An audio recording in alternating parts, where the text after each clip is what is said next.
Welcome back to the channel, guys. Oh my goodness. This is going to be a short video, something I've been meaning to, not really meaning to do, but something I just wanted to do.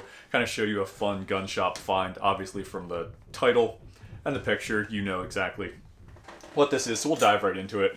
It's a 1880 Martini rifle.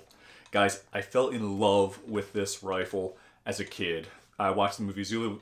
Backtrack a little bit, my grandfather watched a ton of cowboy movies. Every time we were over, he'd be watching a cowboy movie, and sometimes he was watching something like the movie Zulu, where that would be the first time I was exposed to the Martini rifle, and then subsequently later, Battlefield 1 exposed me even more to getting to run around with the Martini, if you guys, remember that. Putting that aside, this is a Mark II, stamped 1880, which 1880 would not put us in the conflict, the Anglo-Zulu War, which was like a 6-month war that happened in 1879. So the Mark IIs were most likely used. I have to do a little bit of fact checking. I will say yes or no right here, but I'm 90% certain that the Mark IIs were put in service around 1877, and they would have been used in that conflict. So you would have seen the Mark Is and the Mark IIs. And I think they were upgrading the Mark Is, they were upgrading into like this Mark II configuration, and I'm not 100% sure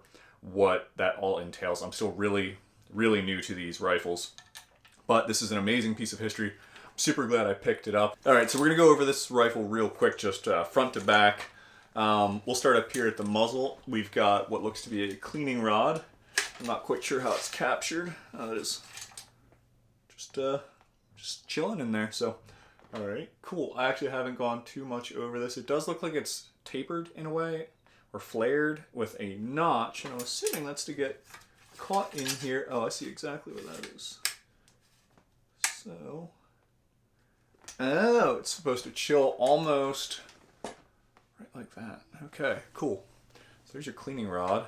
Now, up here we've got our band, which holds our sling swivel in place. That looks like it needs tightened down just a little bit. And up here we also have a spot for an offset bayonet, which is pretty cool. Keeps it out of the way, I guess. I don't know too much about the history of bayonets, so don't get salty. In the back here we've got an adjustable rear sight, which looks like it goes out to 400 meters. So that's pretty wild. You guys ever play Battlefield 1 and use the Martini? Pretty freaking cool. I'm actually not sure which one they used in Battlefield 1. I'd like to look that up and figure out which variant saw action in World War I. So that's pretty cool. So as you get back here to the receiver, there's a small notch on the lever right in here. You have to lock into this metal piece that's set right there.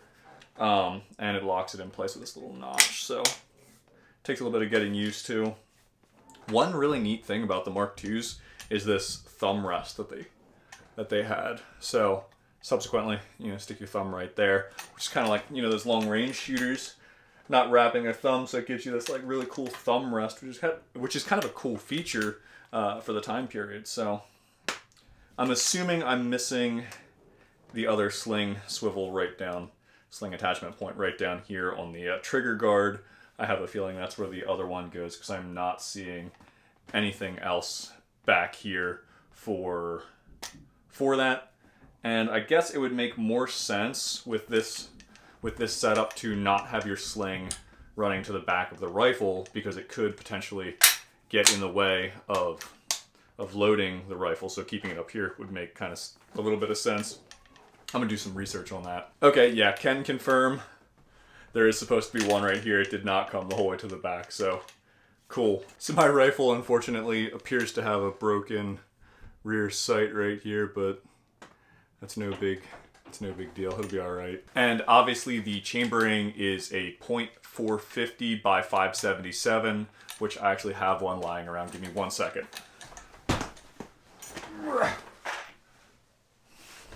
Which is this monster right here. Yeah. So that is the round we're shooting. It is a monstrous round. Pretty cool. This is definitely a gun I want to shoot in the near future, and most likely will get some trigger time with it. I actually have found inserts that will downsize to a 45 ACP. If I can get my hands on one of those, I will be able to plink a little bit with this, and I will certainly do a video on that. If you're looking to pick one up, I have seen these go from the $800 to $1,300 mark, and I'm sure on up from the time that this video has been recorded. So, you know, these prices always fluctuate on guns that aren't being produced anymore. But there you go, guys. That was a really cool gun shop find. I'm glad you guys checked out the video. Thank you so much for subscribing to the channel. If you're not subscribed, I suggest doing that. We got some great content on the way.